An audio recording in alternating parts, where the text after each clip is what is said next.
এই শোনো, হ্যাঁ, কি বলো? আমাদের দেশের প্রধানমন্ত্রী তারেক জিয়া, দেখো সাধারণ জীবনযাপন সবার সাথে কিভাবে মিশে যায়। অনেক ভালো মনের একজন মানুষ। ট্রাফিক সিগন্যালেও সে ঘন্টার পর ঘন্টা দাঁড়ায় থাকে সাধারণ মানুষের মতো।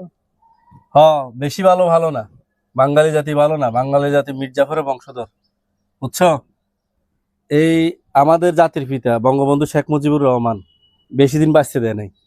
এই বাঙালি জাতি মির্জাফর, তার পিতা মরহুম রাষ্ট্রপতি শহীদ জিয়াউর রহমান, তাকেও বেশি দিন বাঁচতে দেয় নাই। এই ভিডিওটা বেশি বেশি করে শেয়ার করে দেন, তারেক জিয়া পর্যন্ত পৌঁছায় দেন। আমি প্রধানমন্ত্রীর দৃষ্টি আকর্ষণ করতেছি যে আপনি আপনার নিজের নিরাপত্তা নিশ্চিত করে তারপরে বাংলাদেশের মানুষকে সেবা দেন। বাংলাদেশের মানুষ এত ভালো না। আপনি নিজের জীবনের নিরাপত্তা নিশ্চিত না করে যদি এই কাজটা করেন, আপনার বাবার মতো, আমাদের জাতির পিতা শেখ মুজিবুর রহমানের মতো আপনাকেও তাদের মতো জীবন দিতে হতে পারে। তাই আমার ভিডিওটা সবাই বেশি বেশি করে শেয়ার করে দিয়ে সবার কাছে পৌঁছায় দেন। কি বলো? হ্যাঁ, অবশ্যই।